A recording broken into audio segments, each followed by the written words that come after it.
مبروك يا عم، وصلنا كاس عالم اهو. والله شوف الحمد لله، يعني انجاز كبير جدا طبعا. 2 كاس عالم في 8 سنين، يعني انجاز مهم جدا، وحاجه كنا محتاجينها، فرحه كنا مستنيينها بقالنا كتير يعني. بس واخد بالك ان الفرحه مش زي فرحه 2018؟ يعني لو جيت بصيت لقيت اللي احنا مثلا ساعه ضربه جزاء الكونغو مم. وصلاح جاب الجول واحتفالات في الشوارع اه والناس كلها كانت مبسوطه جدا. المره دي فرحه مختلفه خالص. بص، هتبقى ليها اسباب كتيره جدا. مم. عندك مثلا في ناس بتتكلم في فكره ان التصفيات السنه دي، او التصفيات كاس عالم 26، التصفيات بقت اسهل، بقى شكلها اسهل، فبقت يعني الصعود ما كانش امر مستبعد، انت فاهمني. فاهم اه. فممكن ده سبب من الاسباب برضو اللي يعني خلت الفرحه مش كبيره. ناس كتير قوي بتقلل من انجاز حسام حسن.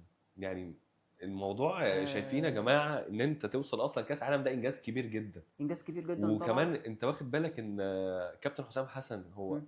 اول مدرب مصري يوصل كلاعب وكمدرب كاس العالم بالظبط. سنه 90 طبعا كلاعب، م. و2026 هو كمدرب. طبعا انجاز كبير جدا. انا شايف التقليل من كابتن حسام حسن في، او التقليل من انجاز كابتن حسام حسن في الوصول كاس العالم، انا شايفه حاجه مش منطقيه خالص. مم. يعني انا شايف ان، انا وجهه نظري ان في تربص بكابتن حسام حسن من اول ما تولى تدريب المنتخب لحد النهارده. مم. في حاجه غريبه زي ايه جدا. مثلا؟ يعني ما عايز افهم النقطه دي. يعني دلوقتي الراجل كان قدامه تحديين، التحدي الاول او قدامه هدفين كانوا ماشي. قدامه: الوصول لكاس افريقيا والوصول لكاس العالم. هو خاض التحديين دول ونجح فيهم. مم. تمام.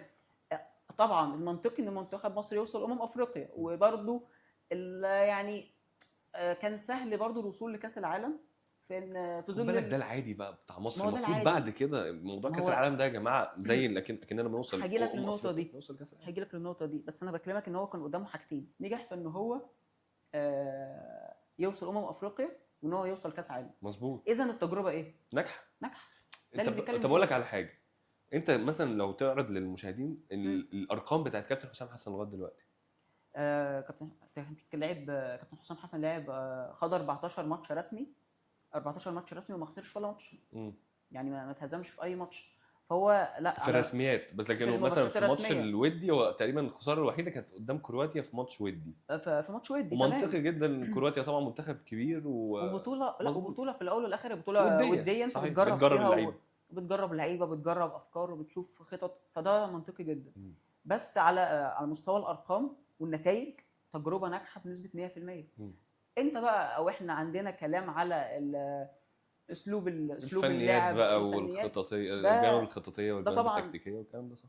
كل مظبوط. الكلام ده كل الكلام ده ما فيش فيه اي مشكله. مم. نحلل ونشوف وننتقد، وده طبيعي جدا. ولكن لما تيجي تقيم تجربه ناجحه، انا مستغرب جدا ان لحد النهارده في ناس بتحاول تقلل من نجاح كابتن حسام حسن في التحديين اللي كانوا قدامه الفتره اللي فاتت. لا، وده مش معناه ان هو لازم ينجح، او ده مش معناه ان مفيش اي انتقادات على المستوى الفني زي ما اتكلمنا، او على الاداء.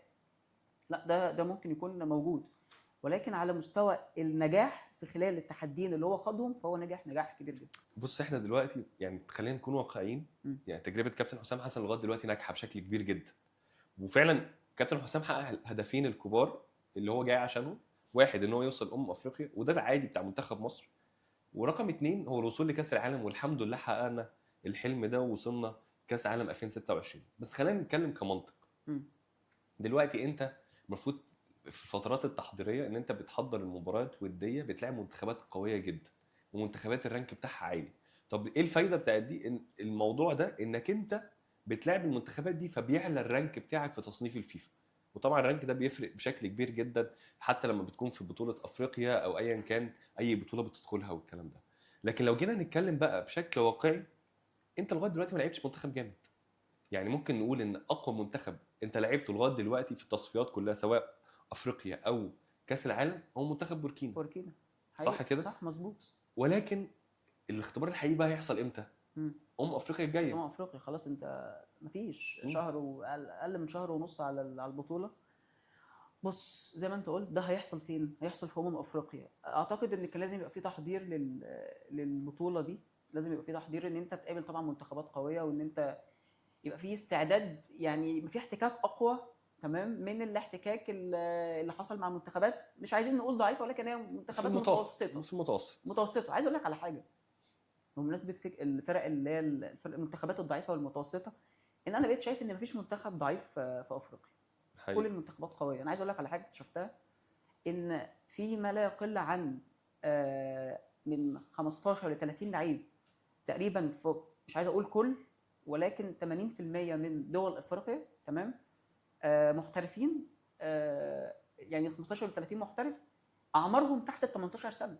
ايوه صح. انت حقيقة متخيل فعلا. يعني انت متخيل ان دول ممكن تكون على المستوى القاري والمستوى العالمي المنتخبات مش موجوده، ضعيفة جدا. منتخبات كاسماء. ولكن دلوقتي الكلام ده احنا المشكله ان احنا ايه، الصوره الذهنيه اللي متكونه عندنا عن المنتخبات دي ان هي من 15 و20 سنه ان المنتخبات دي مش موجوده على الخريطه. ولكن الواقع دلوقتي بيقول لا، اقل منتخب في دول عنده ما يقلش عن 30 محترف، وال30 محترف دول بيلعبوا في الدوريات من الدوري الانجليزي للدوري القبرصي والدوري الماليزي. ده بجد، ده بجد. ايوه يعني دي حقيقة أنا فعلا. صح والله صح. يعني انا متفق معاك جدا في نقطة فعلا ان انت لما تيجي تبص على الدول، يعني المنتخبات الكبيرة جدا في قارة افريقيا، عايز اقول لك في منتخبات بقت بتظهر على الخريطة بشكل كبير. بالظبط. زي ايه مثلا؟ منتخب كاب فيردي كاب فيردي بالظبط. عامل طبعا يعني طبعا انطلاقه قويه جدا، وعامل طفره قويه جدا في القاره، مم. ومتصدر مجموعته دلوقتي. متصدر يعني مجموعة. متصدره عن الكاميرون. يعني انت طبعا متخيل؟ ايوه ايوه يعني ما منتخب كاب بقاش فيردي كمان بقى بيظهر في الصوره بشكل كبير. المنتخبات القويه جدا برضو منتخب مالي منتخب عامل مالي اداء طبعا حلو جدا. طبعا. المنتخبات برضو القويه بوركينا، يعني انت بتشوف كونغو. منتخب الكونغو الكونغو انا بقول لك اهو، منتخب الكونغو هيبقى هيبقى الحصان مفاجاه. الاسود في بطوله افريقيا. مفاجاه، هيبقى مفاجاه المغرب كبيره هيبقى جدا. مفاجاه البطوله. بالظبط. وانا ما استبعدش الكونغو ممكن يوصل سيمي فاينل وفاينل. سيمي فاينل وفاينل بجد، من ياه. اقوى المنتخبات. طبعا من اقوى المنتخبات في البطوله. بس خد بالك ده في ولكن منتخبات جامده برضو يا ما هو نور. ولكن يعني بص انت مغرب، كاميرون، نيجيريا، كوت ديفوار، ما فيش مشكله. تونس، مصر. الكونغو سكواد الكونغو لا في قوي جدا. قوي جدا مم. قوي جدا جدا جدا، وهيوصل لمراحل متقدمه في البطوله. النجاحات اللي بيحققوها دلوقتي المنتخبات دي ايه اللي حصل؟ ترجع لاسباب كتيره جدا. هقول لك على 4 حاجات. ماشي. رقم واحد التاسيس الاكاديمي. الدول دي بتهتم جدا بالاكاديميات مع اللعيبه الناشئه واللعيبه الصغيره من هم اعمارهم 10 سنين و12 سنه و14 سنه. مش يجوا زي دلوقتي لعيب عنده 21 سنه و22 سنه في مصر لسه اقول عليه ناشئ. يقول لك اللاعب ده ناشئ، او اللاعب ده ايه ده، لسه محتاج يكتسب خبرات. لا يا جماعه، لا يا جماعه، يعني عايزين نغير بقى الفكره دي. لسه محتاج يكتسب خبرات. هو ايه ده، هو اللاعب ده ازاي ما بيعرفش يلعب براسه كويس، ازاي ما بيعرفش يعدي واحد على واحد، ازاي. فانت دلوقتي ويجوا يهاجموا المدربين ان انت اللاعب اللي معاك ده انت لا، هو اللاعب اللي معايا ده المفروض يكون متاسس من امتى؟ من 10 و12 و15 سنه. طب اقول لك على حاجه، خد دي عندك.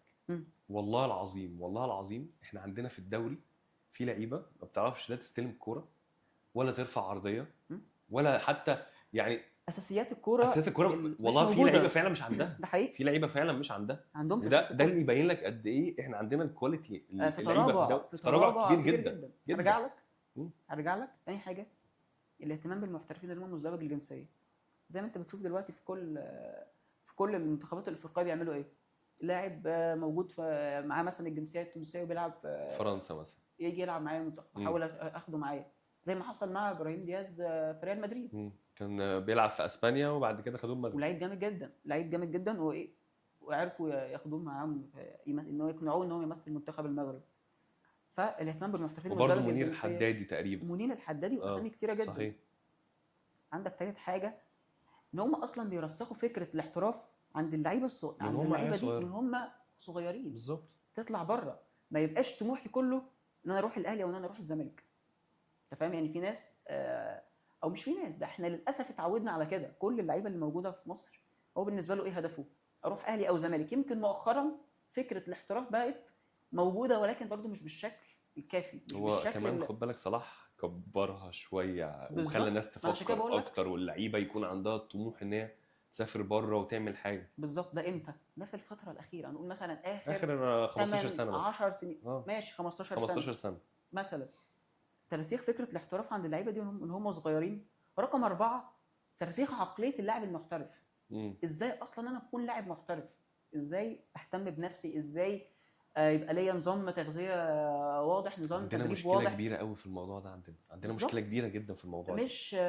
مش مجرد ان انا بروح تمريني واخلص تمريني واروح العب الماتش لازم يكون عندهم لايف في ستايل، يعني عايشين حياه يعني ديديكيتد للكوره بشكل كبير جدا. بالظبط. لان انت بتشوف في لعيبه كتير قوي، عارف بقى، اللي يسهر لك لغايه بالليل، ومفروض انت اصلا تنام بدري، يبوظ في الاكل، ما بيهتمش بتمرينه شويه. فبالتالي يتعرض لاصابات كتير، بالظبط. الاصابات دي تخليه ما يكملش. تلاقيه تاني مثلا يوم الماتش ولا حاجه، ليله الماتش تلاقيه تاني يوم رايح الماتش سهران مثلا ليله الماتش، م. تاني يوم تلاقيه في الملعب ولا اي حاجه، ما مش عارف يعمل اي حاجه في الملعب، مش فايق، مش مركز. لا، مسيرته عموما في الكوره هتلاقيها قصيره، صح. هتبقى قصيره. صح مظبوط، متفق معاك فعشان جدا. كده الموضوع مش يعني الموضوع مش موضوع كوره، بالظبط. مش موضوع انا رايح دلوقتي عندي امكانيات وعندي فنيات مميزه فخلاص انزل.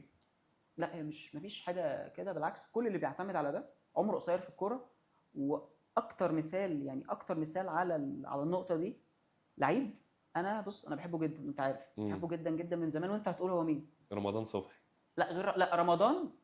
رمضان ممكن يكون خد قرارات اثرت عليه بشكل سلبي، يكون خد قرار ان هو مثلا يخرج من الاهلي في وقت ما كانش ينفع يخرج فيه، خلاص مش عايزين نتكلم في صالح القصه دي. جمعه. صالح جمعه.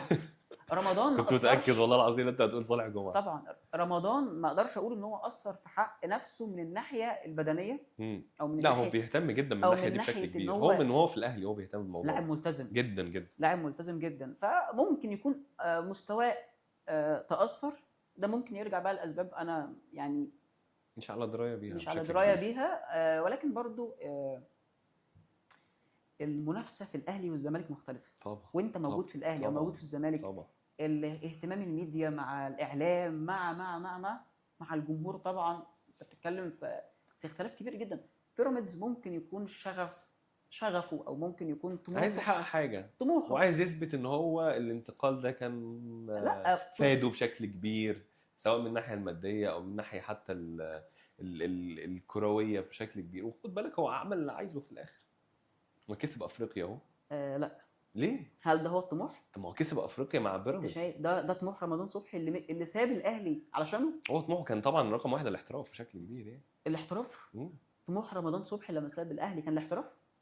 انا بتكلم ان هو كان طموحه ان هو عايز يحترف ويسافر بره ويثبت نفسه، وده شفناه في ستوك سيتي وهاتسفيلد. انت مصدق الكلام ده؟ انا مصدق ان هو لا كان طبعا. رمضان لعيب كبير لا. جدا. هو لعيب، بص انا بقول لك اهو، لعيب جامد جدا. لعيب رمضان لعيب مفيش خلاف عليه. ولكن هل هدف رمضان من ترك الاهلي ان هو يحترف بره؟ ده الاهلي مطلعه يحترف وان هو عنده 17 ولا 18 سنه، صح ولا غلط؟ الاهلي رمضان احترف، خرج من الاهلي على الدوري الانجليزي، على ستوك سيتي. حلو ماشي. فانت هتحترف فين؟ وبعدين اقول لك على حاجه، لو انت نجحت في الاحتراف ليه ما كملتش؟ ليه رجعت؟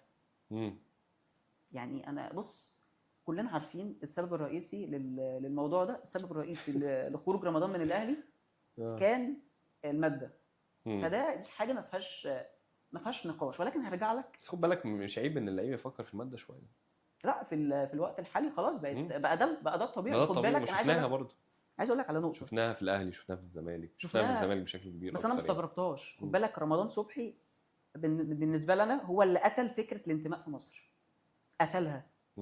يعني انا من رمضان صبحي، انت فاكر رمضان؟ خد بالك لعيب متربي في النادي الاهلي، لعيب اهلاوي 100%. 100% لعيب، يعني اللي هو زي ما بيقولوا ايه، يعني اهلاوي صرف. بس انا شايف الجماهير تحملت عليه شويه. طبيعي. طبيعي. خد بالك انت لو عايز تحافظ على لعيب وكواليتي كويس والمنتخب مصر، يعني ما تضغطش عليه الضغط الكبير اللي ممكن يخليه يتعبه نفسيا وما يخلوش يأدي كويس في الملعب. هقول لك على حاجه، لان ثقافه ان اللاعب يخرج من الاهلي او من الزمالك لنادي مش جماهيري، نادي كمان في الوقت ده كان منافس شرس للنادي الاهلي، مش منافس شرس للنادي الاهلي. هو معروف طبعا بيراميدز كان معمول ايه السبب يعني. بالظبط. كان المعروف السبب اللي اتعمل عشانه بيراميدز. فان انت تسيبني وتروح بيراميدز، لا، كانت يعني حطت عليه ضغوطات كبيره جدا طبعا.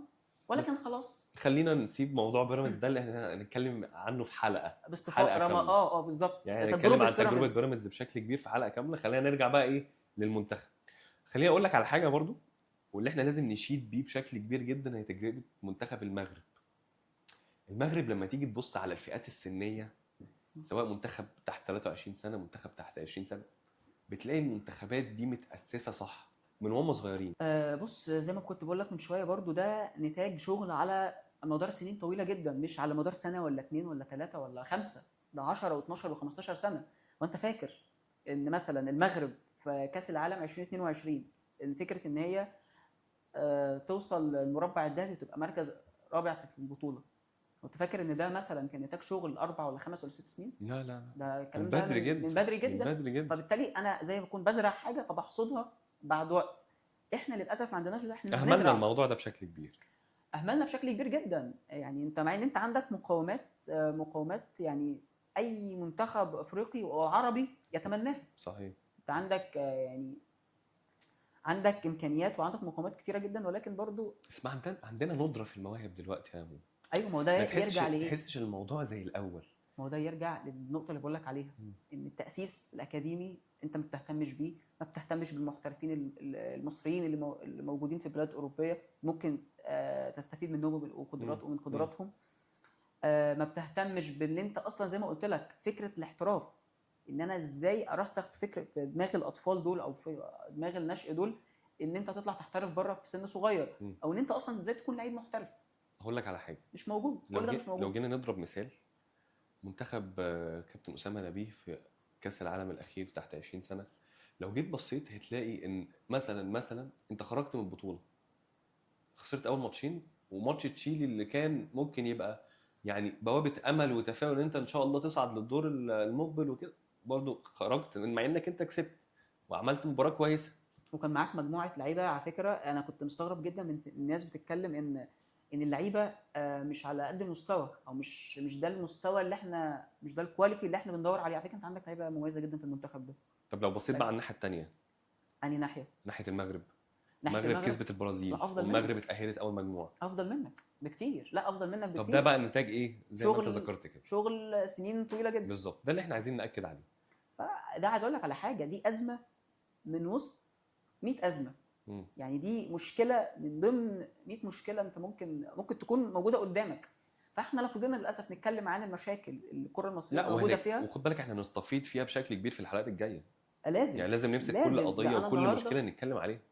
لازم بالزبط. نوضح للمدرج وان احنا بنقول اللي احنا عايزين نوضحه بالظبط. والمدرج هو اللي بيقول لنا الكلام ده. المدرج هو اللي يقول لنا دلوقتي ايه رايه في السبب من ضمن الاسباب اللي احنا قلناها النهارده. يعني ايه رايه في المشكله اللي احنا استعرضناها النهارده، فكره ان انت عندك مشاكل كتيره في الاكاديميات اللي ما بتهتمش باللعيبه الصغيره، عندك مشكله كبيره جدا في الاهتمام بالمحترفين مزدوجي الجنسيه، عندك مشكلات كتيره جدا. بالك ده هدف البودكاست بتاعنا، المدرج بيقول ايه؟ المدرج بيقول ايه؟ الناس ايه رايها في الكلام ده؟ الفكره مش انا بقول ايه او يوسف بيقول ايه، لا احنا اتنين من المدرج. مظبوط، احنا فردين جوه المدرج. صحيح. بس وده اللي احنا مستنيين بقى، وان شاء الله نتمنى التوفيق لمنتخبنا باذن الله. عايز اقول لك فعلا لو جينا نتكلم هنلاقي ان الاختبار الحقيقي والاختبار الصعب هو الفوز ببطوله افريقيا المقبله. بص، ان شاء الله هنكسبها باذن الله، ان شاء الله هنكسبها. انا متفائل جدا بالمنتخب، متفائل جدا جدا بالمنتخب. ولكن احنا مش عايزين نقول الاختبار طبعا الاختبار مهم جدا واختبار قوي جدا قبل كاس العالم 2026، ولكن ما ينفعش يبقى ده اللي هو يا حسام انت لو ما كسبتش افريقيا هتمشي. ده مش صح. بس اقول لك على حاجه، ضغوط فوق الضغوط. باشمهندس هاني ابو ريده قال ان هو مع حسام حسن قلبا وقالبا، وحتى لو ما كسبناش افريقيا الجايه هو كابتن حسام متواجد في كاس العالم 26. ده فهو يعني واثق فيه بشكل كبير. ده مهم جدا، ده مهم جدا. لازم كفايه الضغوط اللي موجوده اصلا عليه وعلى المنتخب وعلى بالظبط. وكمان انت بتتكلم دلوقتي في ايه؟ انت في بطوله فيها منتخبات، دلوقتي في بطوله فيها منتخبات قويه جدا. بالظبط. انت مش رايح تلعب لوحدك، صحيح. تلعب مع منتخبات كبيره جدا، بتلعب مع المغرب في ارض المغرب، منتخبات في منتهى القوه هتبقى معانا. ولكن ان شاء الله نكسبها. لكن مش عايزين يبقى في تحامل على كابتن حسام حسن ايا كان. مقتنعين في ناس مقتنعه كابتن حسام حسن هو الرجل الامثل للمرحله، في ناس شايفه انه لا، في ناس بتقول نستنى. بس لازم ندعم التجربه. بالظبط، لازم ندعمها لغايه النهايه. كلنا ورا وفي نفس الوقت احنا شايفين نتائج مبشره. بالظبط كده. فان شاء الله خير حاسبه يعني. على النتائج اللي قدمها. كلنا ورا كابتن حسام حسن وكلنا مع منتخبنا طبعا. يا رب يا رب نتمنى لنا التوفيق يا ان شاء رب. الله في المرحله المقبله. طب ما تيجي بقى نروح للدوري المصري. يلا بينا. احنا دلوقتي لغايه دلوقتي لاعبين 10 جولات، عايزين نعمل ريكاب ليهم بقى. انت بقى من وجهه نظرك، والسؤال ده طبعا ليا وليك، شايف مين افضل نادي لغايه دلوقتي في ال10 جولات دول؟ بص، افضل لعيبه، افضل جهاز فني، يعني عايزين بقى نتكلم عن الدوري بتاعنا شويه. بص اقول لك على حاجه. لحد دلوقتي كل الفرق شبه بعض. يعني انا مش شايف مش حتى الفرق اللي قدمت مستوى مميز كان لفتره معينه، وبعد كده حصل تراجع. كيرف نزل شويه. بالظبط زي ما حصل مع الزمالك بدا بشكل كويس جدا، وبعد كده اللي حصل في الجولات الاخيره بدا الكيرف ينزل دروب شويه. كبير جدا. مش مفهوم. مش مفهوم خالص. نفس الكلام الاهلي كان بادئ بشكل مش مبشر خالص، والناس بدات تهاجم واللعيبه والمدرب وكل الكلام ده. بعدها الاهلي بدا اللي يحصل، يفوق شويه، بدا يطلع. ما اقدرش احدد لك فريق اقدر اقول لك عليه هو الفريق الافضل، ولكن بالنسبه لي انا لو هختار، انا عاجبني جدا سيراميكا كمان في المربع الذهبي دلوقتي في المركز الرابع. لا سيراميكا عامل اداء مميز جدا، وعاجبني قوي قوي عمرو السولية بيثبت. رجع تاني عمرو السولية بتاع زمان. لعيب كبير جدا. لا هو عمرو السولية طول عمره، خد بالك، طول عمره لعيب محافظ على نفسه، لعيب ملتزم جدا، لعيب فنياته عالية جدا. قائد في الملعب، لعيب ايا كان. انا بقى متفق او مش متفق على خروجه من الاهلي، ولكن برضو خلينا نقول ان السن بيبقى ليه احكام. طب اقول لك على حاجه بقى، اقول لك مين بقى فعلا الفرقتين اللي لافتين نظري بشكل كبير جدا في الدوري الموسم ده؟ هتقول لي وادي دجله واحد منهم. وادي دجله عامل شغل غير طبيعي. كفايه ان هو كسب الزمالك وعامل اداء قوي جدا وفرقه فعلا كلها شباب، ومدرب حتى شاب. بقول لك على حاجه بقى، يعني انت بتتكلم مدرب عنده تقريبا 33 34 سنه، مدرب صغير جدا. وعامل فرقه كويسه جدا، ومجلس الاداره بيدعمه بشكل كبير. فعلا تحس منظومه وادي دجله مختلفه عن اي منظومه ثانيه. عايز اقول لك ان هم ممكن يكونوا يعني بيلمسوا حاجه بسيطه جدا من المدارس الاوروبيه او من الاكاديميات الاوروبيه. فعلا ان انا اهتم باللاعب الناشئ، ان انا واللعيب ده يكبر معايا، بيطلع مواهب بشكل كبير. اكبر مثال على ده ايه؟ مين؟ عمر مرموش. بالظبط. عمر مرموش خارج من اكاديميه وادي دجله. وعمر مرموش شوف دلوقتي بسم الله ما شاء الله مانشستر سيتي. بالظبط. ده يرجع لايه؟ للاهتمام بالنشء، باللعيبه دي وبالمواهب دي. بالظبط. فده طبعا حاجه لازم كل الانديه في المراحل السنيه اللي بتهتم يعني بالمراحل السنيه الصغيره لازم يبصوا للنموذج ده ويحاولوا يقلدوه. عارف كمان برضو من الفرق اللي عامله اداء كويس جدا الموسم ده مين؟ المصري البورسعيدي برضو. طبعا شايفين المصري بيقدم مستويات قويه جدا مع المدرب نبيل كوكي، وفي فعلا اكتر من لعيب في الملعب عاملين اداء وشغل عالي جدا. انا عايز اقول لك ان هدافين الدوري يعني تقريبا الاول 3 او اول 2 من المصري طبعا. يعني عبد الرحيم دغنوم، عمر الساعي، بنشوف حتى لعيبه جامده جدا وبيقدموا مستويات قويه جدا. وفعلا المصري عامل موسم قوي جدا. دلوقتي المصري المركز الكام؟ المركز الثاني بالتساوي مع الزمالك. بالظبط. فالمصري فعلا عامل موسم يحترم يعني. المصري بقاله خد بالك اكتر من 4 أو 5 مواسم. المصري دايما في المراحل متواجد في بطوله افريقيه. بالظبط. وفي المراحل المتقدمه دايما. يعني انت مستحيل تلاقي المصري في مراكز متاخره او كده. لا المصري دايما اول من المركز الرابع للمركز الثامن، ده على اقصى تقدير. فلا المصري عامل شكل كبير، شكل مميز جدا. على النقيض بقى الانديه الجماهيريه، وعايز اكلمك على عمر الساعي قبل ما نروح للانديه الجماهيريه. عمر الساعي بيثبت ان هو كان مش عايز اقول مظلوم في الاهلي، ولكن هو ما خدش فرصه. عمر الساعي ما خدش فرصه في الاهلي، انفجر في المصري. وانا بقول لك اهو عمر الساعي، واحنا نكون ان شاء الله بنتكلم في نهايه السيزون، فرق عمر الساعي كمان نهايه السيزون هيكون وصل لايه؟ من هدافين الدوري اكيد. هيبقى من هدافين الدوري، ومن اكتر اللعيبه اللي هتبقى ساهمت. ممكن ما اقولكش ان هو هيسجل كتير، بس عمر الساعي هيساهم. ممكن يكون بالصناعه، سواء جول او اسيست حتى بري اسيست. هيعمل شغل كبير جدا. جيت بقى تتكلم بقى عن النقيض الاخر، الانديه الجماهيريه، الاتحاد والاسماعيلي بيقدموا واحد من اسوأ مواسمهم. الاسماعيلي في المراكز المتاخره، الاسماعيلي اخر جدول الترتيب، والاتحاد نفس الشيء. انا حزين جدا تحديدا على الاسماعيلي. يعني انا الاسماعيلي تحديدا، الاسماعيلي من الانديه اللي انا بحبها جدا على فكره. مم. يعني الاسماعيلي من الانديه اللي انا دايما ولادين عندهم مواهب غير طبيعيه. طبعا طول عمرنا بنحب الاسماعيلي. طبعا، ولعيبه الاسماعيلي لعيبه جامده انت جدا. بتتكلم على ايه؟ يعني انا تعالى بقى استرجع معاك مم. حاجه كده. تعالى نتكلم عن جيل الاسماعيلي اللي احنا اتفرجنا عليه. مم. الجيل اللي احنا اتفرجنا عليه احنا ممكن نقول دلوقتي يعني 10 15 لعيب واحنا قاعدين دلوقتي في الدقيقه اللي احنا قاعدين فيها محمد صبحي في حراسه المرمى، عندك المعتصم سالم في هاني الدفاع، سعيد، احمد سمير فرج، عمر جمال، هاني عبد الله عبد السعيد، الله الشحات، مهاب سعيد، محمد شريف عبد حمص، الفضيل، محمد سيد حمص، معوض، احمد فتحي، بركات. خالد بيبو. شوف لعيبه جامده جدا. عندك لعيبه جامده كتيره جدا. جدا. يعني كل دول مدرسه حتى على الاسماعيلي. مستوى المحترفين اللي كانوا بيجيبوهم. مم. للاسف المحترفين الاسماعيلي حاجه مم. تزعل. مم. جون اوتاكا، جودوين. جودوين، جون اويري، كان عندهم لعيب جامد جدا اسمه جون اويري، مم. جون انتوي. مم. حتى على كالديرون، كالديرون كان ده لعيب كان جامد جدا. كالديرون لعيب مم. هايل. مم. فانا حزين على حل الاسماعيلي.